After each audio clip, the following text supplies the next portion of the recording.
Good evening and welcome, welcome, welcome. The day is finally here. Our launch for Boss Up Business Community that is biblically ordained for supernatural success. This business community is hosted by the Principal Things, which is a training and education business, which provides education in spiritual growth and development, as well as business growth and development, professional growth and development, particularly for those who are faith-based. I'm so glad that you decided to join Boss Up Business Community. In this community, we will learn all things business. If you do not currently have a business, but you've been thinking about it, or perhaps wanting to start a business, or haven't even approached the brainstorming process of deciding what you would want to do, one thing that we firmly believe is that every Proverbs 31 woman should indeed start a business. Why? We not only want to create streams of income, but we want to build systems of income. We want to leave a legacy for our children. There are more than 14 million women-owned businesses in the United States of America. But guess what? There's so much more room for us, for more faith-based Christian women in business. We haven't yet captured the market that we should as women. Men outpace women when it comes to profits and revenue.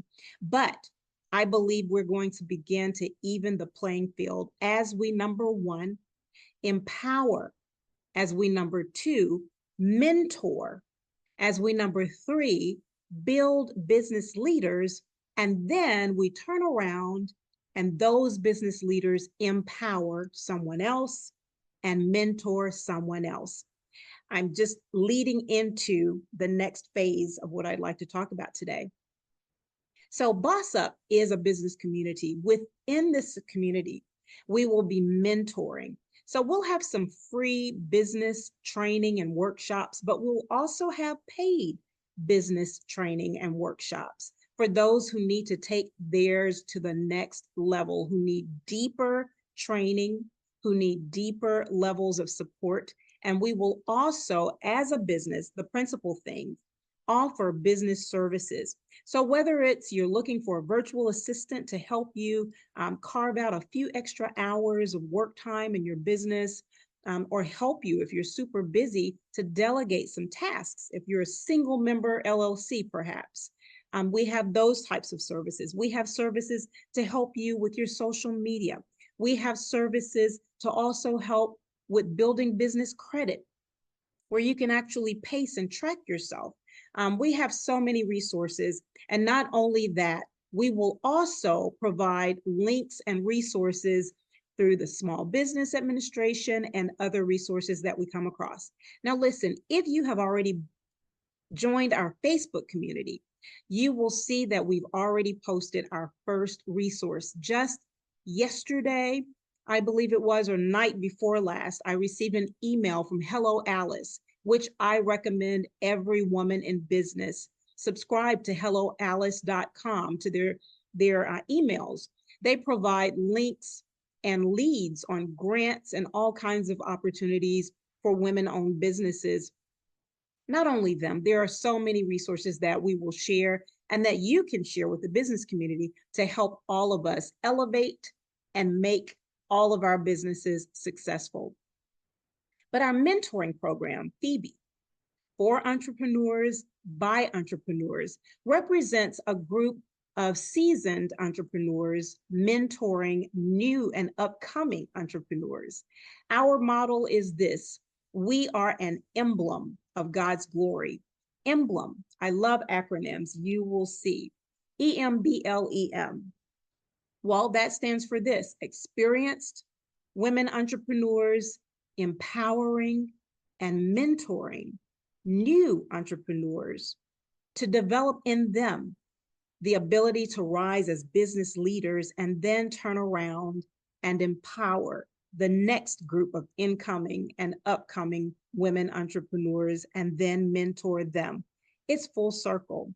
What's my story and what qualifies me to be in this position to lead this group, to launch this boss up community? Well, I'll tell you, the only qualifications I have are that God ordains and he anoints us to do what we're supposed to do in the earth. I started my first business as a young entrepreneur at the age of 12. My story is so interesting. I grew up in Mississippi, beyond the city limits. So, kind of in the country, in the county, had, so to speak. And in our neighborhood, there was a corner store that was sometimes open, but it was further than I was allowed to walk by myself as a child. So, the entrepreneurs in the neighborhood would have little home shops where you could go and buy anything from pickles and Snickers to water and pop or whatever. And we also had what you call freeze cups. I don't know if any of you are familiar with that, but it's simply Kool-Aid that's poured up into a styrofoam cup and frozen. Well, I would take my little allowance and I would go to one of the home stores and I would buy a pickle and a Snicker and whatever I felt like buying. And one day I said, you know what?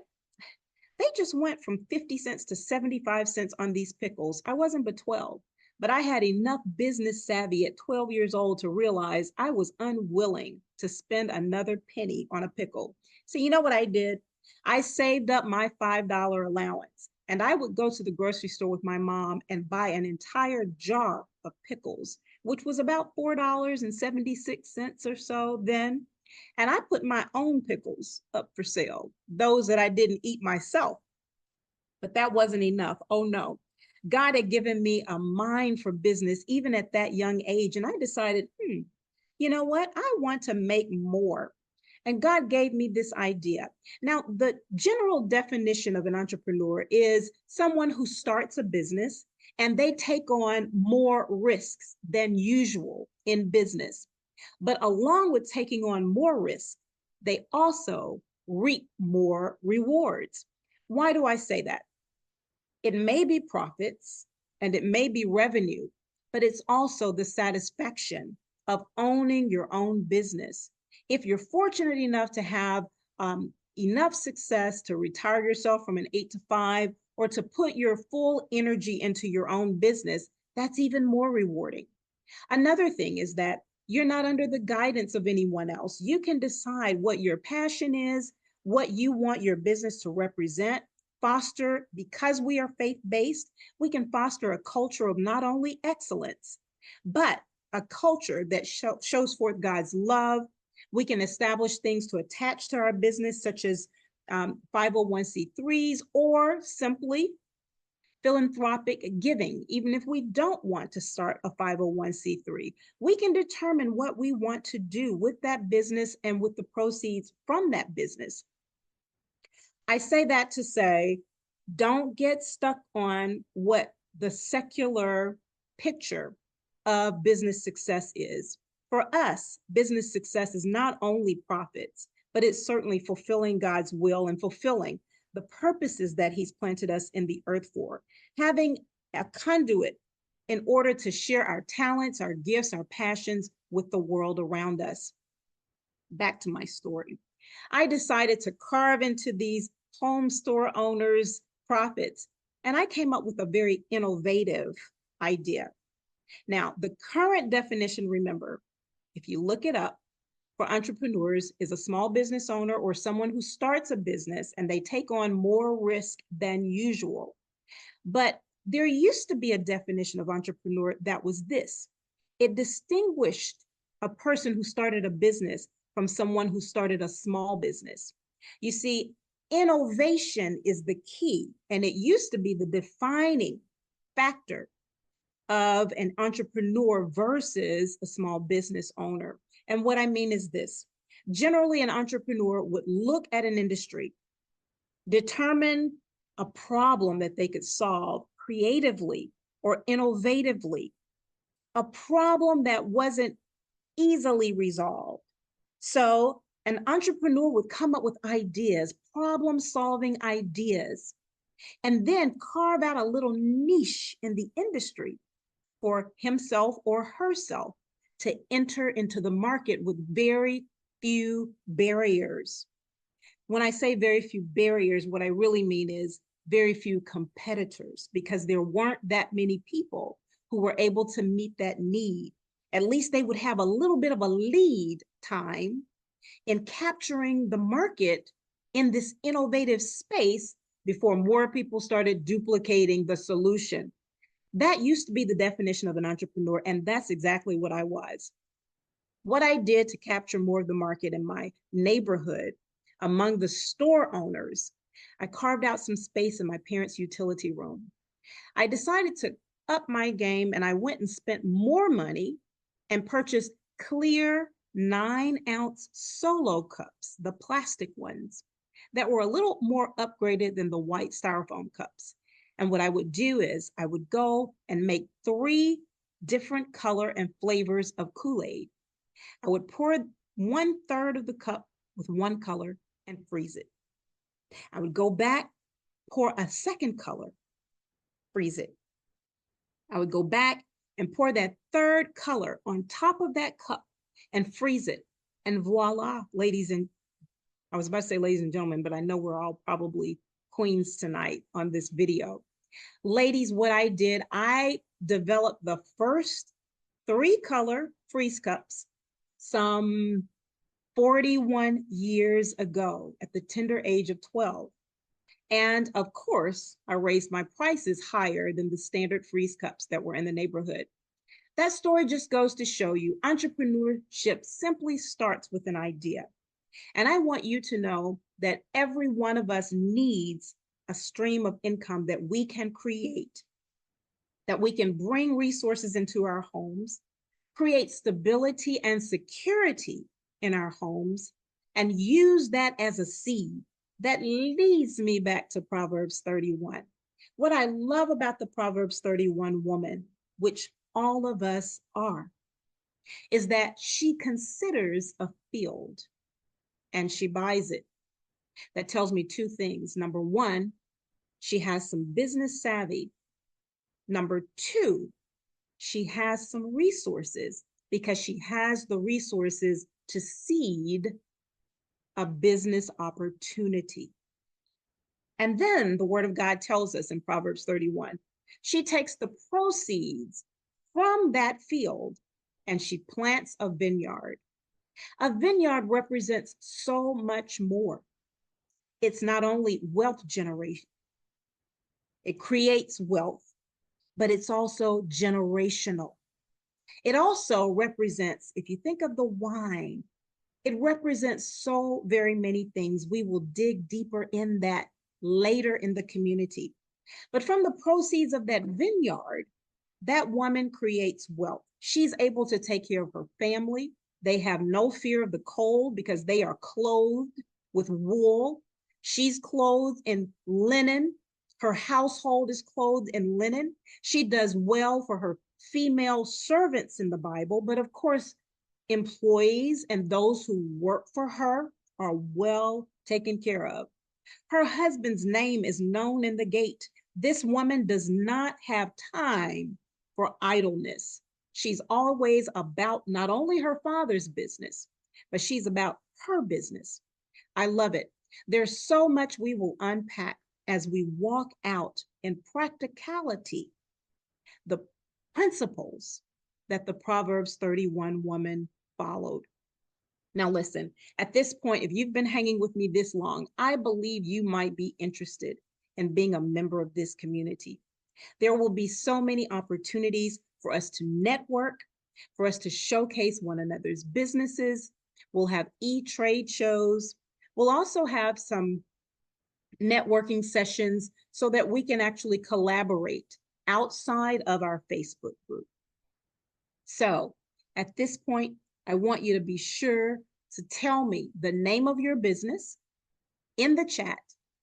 If you have not started your business, I want you to just type aspiring entrepreneur or haven't started yet. I also want you to do me this one favor. I want you, the first person to tell me what the traditional definition of an entrepreneur is in the chat. And then the first person to tell me what my definition, what's the distinguishing factor for me between an entrepreneur and a small business owner. Next, I want someone to tell me how many female businesses I said there are in the United States of America in the chat. Thank you. We will have an opportunity for some drawings. We'll have a few freebies to give away. And I'd like at this time to just say thank you, thank you, thank you. So I'd like to share that we will have so many contributors on this channel and in our Facebook group who will empower all of our Queen Sisters. We will have Dr. Kimberly Battle Miller, who is a practicing physician and also a health coach and community activist. She will be talking to us about women's health, and there's a very special announcement that I have to make that she wanted to share with all of you. We are hosting, through Dr. Kim, the president of the Miss Corporate America Illinois, the very first Miss Corporate America Illinois program. Applications will be open soon. Look for a post in our Facebook group. All of you are welcome and invited to participate. Look for that.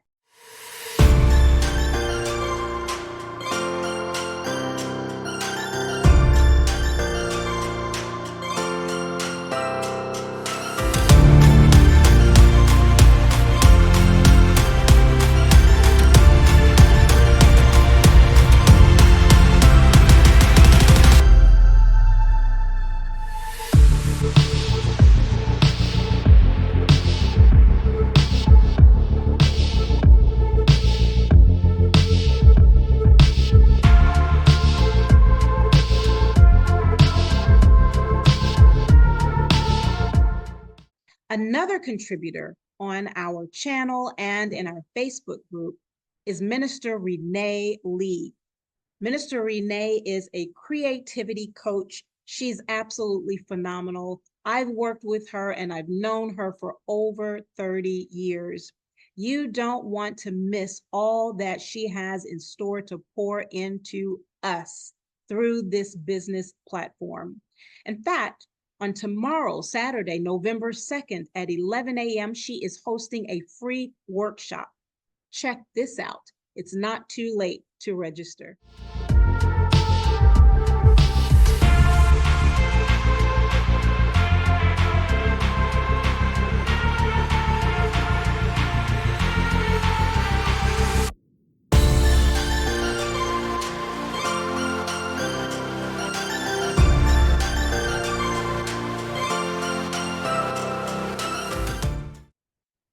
And last but not least, we'll also have other guest contributors, including Dr. India Blakely, who will be speaking to us about women's health and the importance of us ensuring that we take time for ourselves to be restored and refreshed. Last but not least, if you've already joined our Facebook group, you've seen this announcement, but there is an opportunity. The deadline is tonight at 11:59 p.m. to earn a $25,000 grant. Some entrepreneur, Black entrepreneur.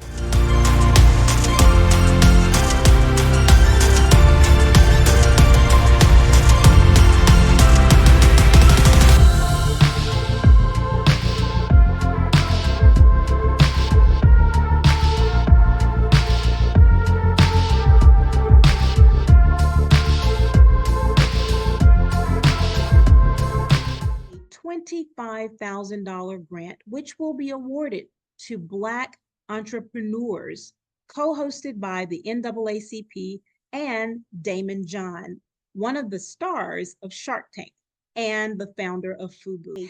Thank you so much to each of you who joined us for our launch today.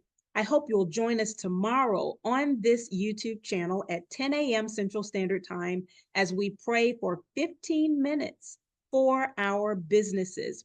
We want to always dedicate our businesses to God, pray that He blesses the work that we're doing and prospers everything that we do. We'll post the winners for all of our giveaways on our Facebook page.